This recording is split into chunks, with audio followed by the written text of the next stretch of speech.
অন্তর্বর্তী সরকারের দীর্ঘদিন ক্ষমতায় থাকা জনগণ মেনে নেবে না বলেছেন বিএনপি মহাসচিব মির্জা ফখরুল ইসলাম আলমগীর। আপনি বাংলাদেশে আসুন, আপনার তো 117টা মামলা হয়েছে, সেই মামলায় কমপক্ষে আপনার 200 বছর সাজা হবে। আসিফ নজরুল ইসলাম তিনি বিদেশ চলে গেছেন, কয়েকটা ছবিও আসলে সামনে এসেছে। এখন ডক্টর আসিফ নজরুল ইসলাম কি আসলে বিদেশ যাবেন? এই চট করে কথা দিয়া একটা কাজ কিন্তু শেখ হাসিনা সাইরা ফেলছেন চট করে। তিনি ঢুকে গেছেন চট করে। কোথায় ঢুকছেন? আসসালামু আলাইকুম সম্মানিত দর্শক শ্রোতা, আজকের এই ভিডিওটি অত্যন্ত জরুরি। আপনারা সম্পূর্ণ ভিডিওটি মনোযোগ সহকারে শুনবেন এবং দেখবেন। দর্শক শ্রোতা, গোপন সূত্রে পাওয়া গেছে এবং অনেকেই বলতেছেন যে বর্তমানে অন্তর্বর্তীকালীন সরকারের উপদেষ্টারা দেশ ছেড়ে পালাচ্ছে। আবার এটাও আপনারা শুনতে পেরেছেন যে শেখ হাসিনা চট করে বাংলাদেশে ঢুকে পড়বেন, তিনি সীমান্তের কাছাকাছি আছেন। দর্শক শ্রোতা, তিনি এটাও বলেছেন যে তিনি পদত্যাগ করেননি, তিনি এখনো বাংলাদেশের বৈধ প্রধানমন্ত্রী শেখ হাসিনা, এমনটাই দাবি করতেছেন। দর্শক শ্রোতা, আবার এটাও গুজব শোনা যাচ্ছে যে জাতিসংঘ ডক্টর ইউনূসকে চাপ দিচ্ছে যে জাতিসংঘের কাছে যদি শেখ হাসিনার পদত্যাগপত্র পেশ করা না হয় তাহলে ডক্টর ইউনূসের সামনে মহাবিপদ, ডক্টর ইউনূসকে ক্ষমতা থেকে নামাতে পারে জাতিসংঘ। দর্শক শ্রোতা, আজকের এই ভিডিওতে সম্পূর্ণ বিস্তারিত ভিডিও ক্লিপ রয়েছে এবং বিস্তারিত তথ্য রয়েছে, গোপন চাঞ্চল্যকর বিষয় রয়েছে। আপনারা শুনলেই রীতিমতো অবাক হবেন। তো আপনাদের অনুরোধ করতেছি ভিডিওটি সম্পূর্ণ দেখার জন্য। বেশি দেরি না করে আমরা ভিডিও ক্লিপে চলে যাই। আপনারা মনোযোগ সহকারে বিস্তারিত ভিডিওটি দেখতে থাকুন। 5ই আগস্ট হঠাৎ করে বাংলাদেশের সাবেক প্রধানমন্ত্রী শেখ হাসিনা বাংলাদেশ ত্যাগ করলেন। তারপর সারা বাংলাদেশে মিষ্টি বিতরণ হলো। যেই ঘটনাগুলো ঘটলো এর পরবর্তী 2 দিন ভাস্কর্য ভাঙচুর, ধানমন্ডিতে আগুন বা পাশাপাশি বাংলাদেশের বিভিন্ন জায়গায় আওয়ামী লীগের অসংখ্য নেতাকর্মী, এদের মধ্যে অধিকাংশই যারা ক্ষমতা থাকাকালীন সময় এলাকার মানুষের উপর অথবা প্রতিপক্ষের উপর জুলুম করেছেন, নির্যাতন করেছেন, তাদেরকে স্থানীয় মানুষ মেরেই ফেলল। এই দৃশ্য দেখে বাংলাদেশে যে বাকি আওয়ামী লীগের বাঘা বাঘা নেতাকর্মীরা ছিল, অনেকে আত্মগোপনে চলে গেলেন, অনেকে আবার ভারতীয় সীমান্ত দিয়ে ভারতে পালিয়ে গেলেন, বিভিন্ন জায়গায় ছড়িয়ে ছিটিয়ে আছেন। এর পরবর্তী সময়ে সারা বাংলাদেশের গণমাধ্যম বা রাজনৈতিক দলগুলো তারা আলোচনায় বসলো। হুট করে যে তারেক জিয়া দেশে আসবেন, বিএনপি সমাবেশ দিল, জামাত এবং বিএনপির মধ্যে আস্তে আস্তে ফাটল দেখা দিল এবং কি গণ অধিকার সামনে এলো, জামাত নিবন্ধন ফিরে ফেলো, নানান কর্মকাণ্ড, নানান আলোচনা। প্রতিদিনই গণমাধ্যম থেকে সোশ্যাল মিডিয়া প্ল্যাটফর্ম মুখরিত ছিল ডক্টর ইউনূস সাহেবের নতুন উপদেষ্টা মণ্ডলীতে কে আছেন, মানে বাংলাদেশ আওয়ামী লীগ নামক যে একটা দল আছে বা শেখ হাসিনা যে একটা ক্যারেক্টার আছেন, এটা মোটামুটি এদেশের জনগণ ভুলেই গেছিলেন। রাজনীতিতে একটা কথা আছে, আপনি আলোচনা কিংবা সমালোচনা দুইটার কোনো একটাতে যদি না থাকেন তাহলে আপনার অস্তিত্বকে অস্বীকার করা হয়ে থাকে। যেমন ধরেন, একটা মানুষ যতক্ষণ জীবিত তাকে নিয়ে আলোচনা হয় বা সমালোচনা হয় ব্যক্তি, পরিবার, সমাজে। মানুষটা যখন মরে যায় একসময় তাকে নিয়ে আলোচনায় বন্ধ হয়ে যায়, এমনকি একসময় মানুষ ভুলেই যায় এই নামে কোনো একটা মানুষ ছিল। সুতরাং রাজনীতির মাঝে আলোচনাটা খুবই জরুরি বা সমালোচনাটা। দীর্ঘদিন যাবৎ আওয়ামী লীগের যেই আলোচনা সমালোচনা যেগুলোই ছিল, এগুলো সমালোচনায় ছিল, আলোচনা করার মতন কোনো ইস্যুই পাওয়া যাচ্ছিল না। তো বাংলাদেশের মানুষ এই মুহূর্তে আমরা সোশ্যাল মিডিয়া প্ল্যাটফর্মে একটা ইলুশনাল জগতে বসবাস করি, কাল্পনিক জিনিস ভাবতে ভালোবাসি অথবা স্বপ্ন দেখতে ভালোবাসি। আর বিশেষ করে যখন ক্ষমতায় থাকি না, তখন আমরা যারা বিভিন্ন দলের নেতাকর্মীরা আছি, আমরা স্বপ্ন দেখি যে কোনো একদিন ক্ষমতায় যাব, তাই না? বিএনপি দীর্ঘদিন সময় দেখেছে। এই পরিস্থিতিতে গেল 2 থেকে 3 দিন আগে সাবেক প্রধানমন্ত্রী শেখ হাসিনা, তিনার একটা ফোন কল ভাইরাল হয়েছে।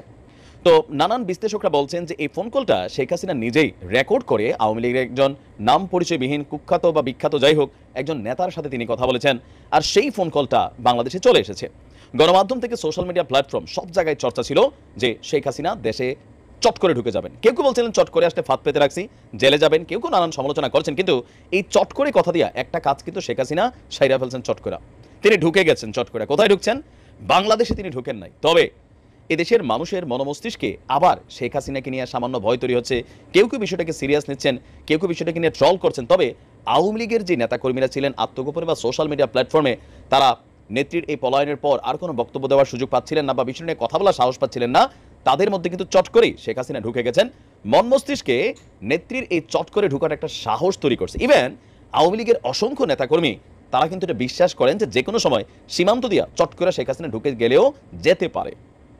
আবার প্রশাসন থেকে শুরু করে রাজনৈতিক দলগুলো ধরেন 5% মানুষ কিন্তু তারা বিশ্বাস করে যে ঘটনা ঘটাইতে পারে। আর এতে করে আওয়ামী লীগের অসংখ্য নেতাকর্মী যেমন স্বপ্ন দেখছেন, প্রশাসনেরও যারা এই মুহূর্তে বিপাকে পড়ে গেছেন তারাও স্বপ্ন দেখছেন। কেউ স্বপ্ন দেখছেন ভালো, কেউ স্বপ্ন দেখছেন আতঙ্কের। কারণ যারা এই মুহূর্তে উপদেষ্টা সরকারের সাথে কানেক্টেড হয়েছেন তারা চিন্তা করতেছেন যে যদি সেখানে আসে, শেখ হাসিনা আসেই এক একটারে শিখে ঝুলা আয়না করে তুলা ধরেন মানে কি বলা যে বারবিকিউ করা হবে, বার্গার করা হবে, টোস্ট ফ্রাই করা হবে, এমন ভয় কিন্তু সকলের মধ্যে কাজ করছেন।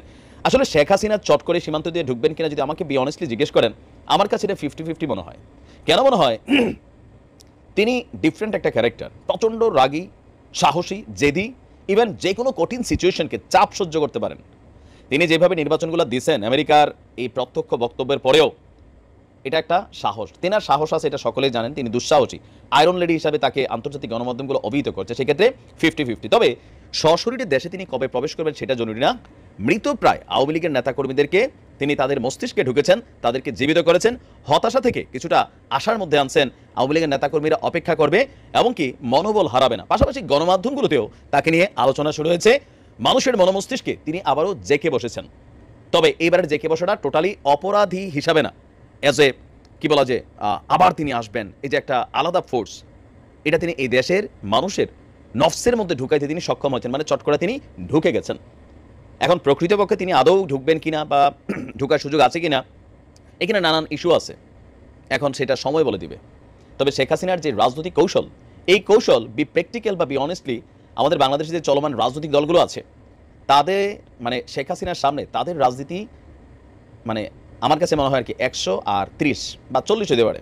এখন একটা ভালো রাজনীতি হোক, রাজনীতি খারাপ রাজনীতি হোক, শেখ হাসিনা রাজনীতি যেভাবে খেলেন বোঝেন।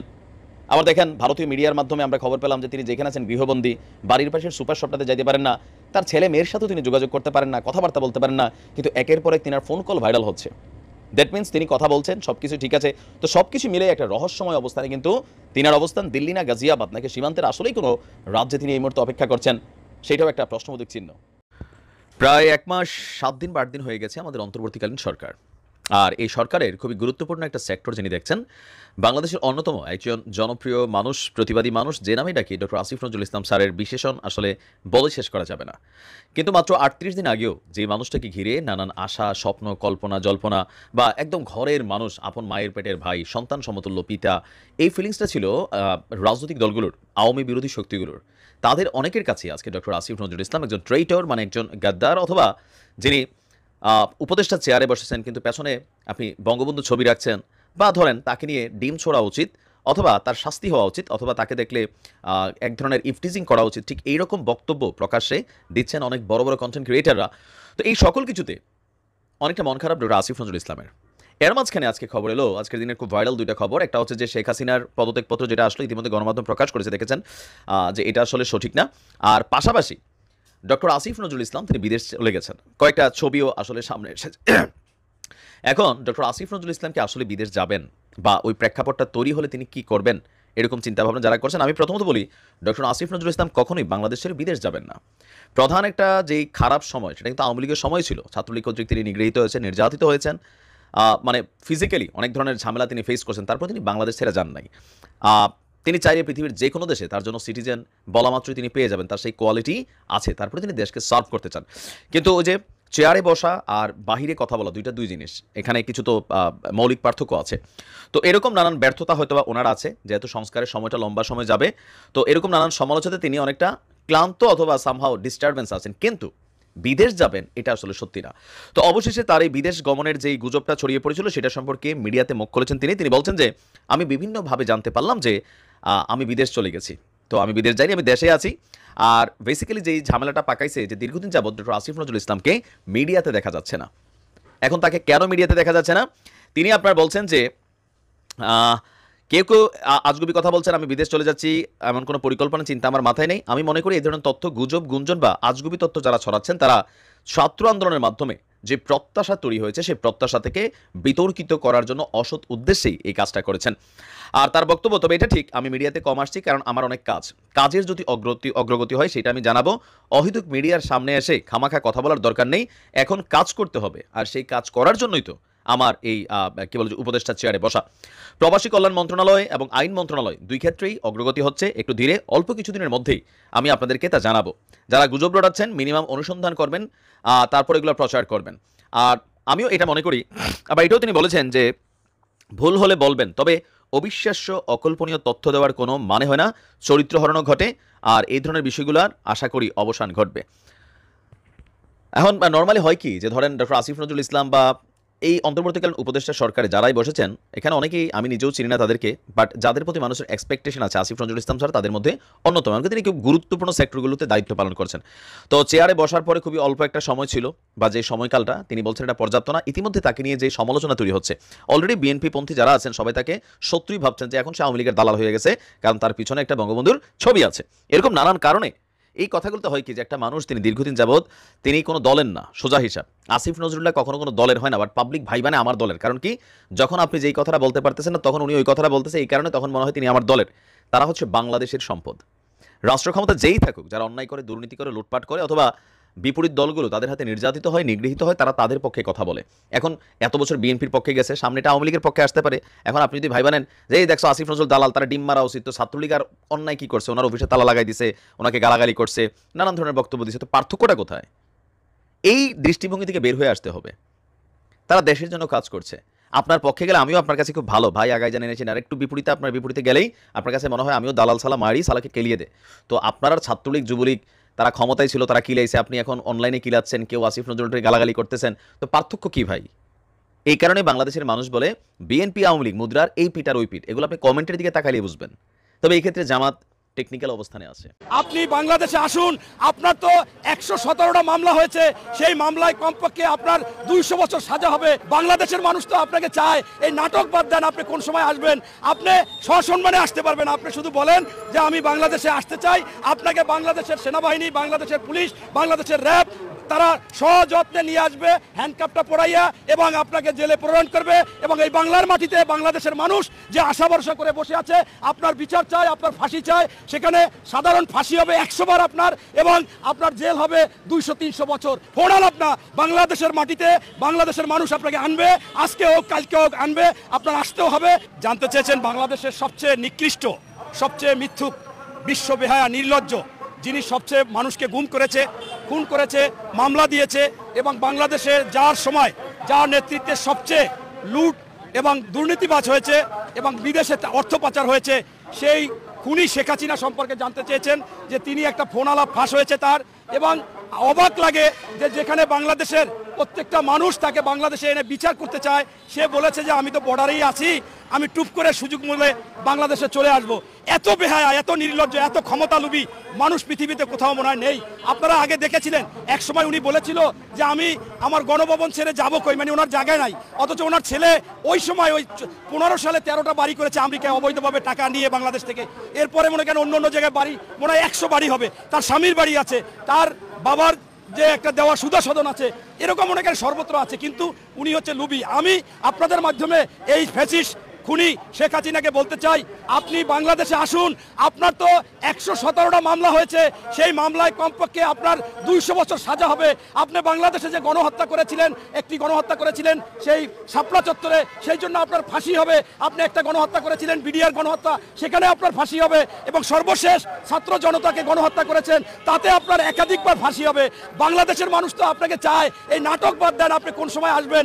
আপনি সসম্মানে আসতে পারবেন। আপনি শুধু বলেন যে আমি বাংলাদেশে আসতে চাই, আপনাকে বাংলাদেশের সেনাবাহিনী, বাংলাদেশের পুলিশ, বাংলাদেশের র্যাব তারা সযত্নে নিয়ে আসবে, হ্যান্ডকাপটা পরাইয়া, এবং আপনাকে জেলে প্রেরণ করবে। এবং এই বাংলার মাটিতে বাংলাদেশের মানুষ যে আশা ভরসা করে বসে আছে, আপনার বিচার চায়, আপনার ফাঁসি চায়, সেখানে সাধারণ ফাঁসি হবে 100 বার আপনার, এবং আপনার জেল হবে 200-300 বছর। তাই সেইটা বাংলাদেশের মানুষ দেখতে চায়, অথচ আপনি সেইটা করেন নাই। বাংলাদেশের প্রতি বিন্দুমাত্র আপনার মায়া দয়া ছিল না বিদায় আপনি বাংলাদেশ থেকে পালিয়ে গিয়েছেন।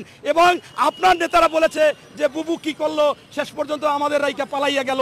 এরকম বহুত আওয়ামী লীগের নেতারা আফসোস করে বলেছে, অনেক আওয়ামী লীগের নেতারা গান গেয়েছে যে আপনি বুবু তাদের ফেলাই চলে গেছেন। আমি আবারও আপনাকে বলতে চাই, দর্শক শ্রোতা, আপনারা বিস্তারিত ভিডিওটি দেখতে পারলেন বাংলাদেশের বর্তমান পরিস্থিতি নিয়ে। দর্শক শ্রোতা, অনেকেই বলতেছে, আবার অনেকেই সোশ্যাল মিডিয়াতে শোনা যাচ্ছে যে বর্তমান অন্তর্বর্তীকালীন সরকার এবং তার উপদেষ্টারা মহা বিপদে রয়েছেন। বিশেষ করে আসিফ নজরুল স্যার, তাকে গণমাধ্যমে অনেক দিন ধরে দেখা যাচ্ছে না, তিনি দেশ ছেড়ে পালাচ্ছেন, তিনি বিদেশে চলে যাবেন। দর্শক শ্রোতা, ইতিমধ্যেই আসিফ নজরুল স্যার তিনি সংবাদ মাধ্যমে এসে সবকিছু প্রকাশ করে দিয়েছেন, যা নাইম ভাই বিস্তারিত আলোচনা করলো। অপরদিকে আপনারা এটাও শুনেছেন যে শেখ হাসিনা চট করে যখন তখন বাংলাদেশে ঢুকে পড়বেন, এমনকি তিনি এটাও দাবি করেছেন তিনি এখনো বাংলাদেশের প্রধানমন্ত্রী, কারণ তিনি পদত্যাগ করেননি। দর্শক শ্রোতা, সবচেয়ে জরুরি বিষয় হলো ডক্টর ইউনূস কিন্তু এখনো শেখ হাসিনার পদত্যাগপত্র সবার কাছে প্রকাশ করেনি। যাই হোক, শেখ হাসিনা কি আসলেই পদত্যাগ করেছে নাকি পদত্যাগ করেনি, আর ডক্টর ইউনূস কি বিপদে পড়তে চলেছেন? কারণ সোশ্যাল মিডিয়াতে শোনা যাচ্ছে যে জাতিসংঘ নাকি ডক্টর ইউনূসের কাছে মানে শেখ হাসিনার পদত্যাগপত্র চেয়েছে। শেখ হাসিনার পদত্যাগপত্র ডক্টর ইউনূস জাতিসংঘে জমা দিতে পারেনি। এই নিয়ে নাকি ডক্টর ইউনূস বিপদে পড়তে পারে, এমনই সোশ্যাল মিডিয়াতে নানান কথা শোনা যাচ্ছে। আসলে কথাগুলো কতটুকু সত্য আমি জানি না। তো আপনারা যদি কিছু বলতে চান আপনাদের ব্যক্তিগত মতামত দেশের পরিস্থিতি নিয়ে এবং এই বিষয়গুলো নিয়ে আপনাদের মতামত ভিডিওর কমেন্ট বক্সে জানিয়ে দিতে পারেন। ধন্যবাদ আজকের এই ভিডিওর সঙ্গে থাকার জন্য। সকলেই ভালো থাকবেন।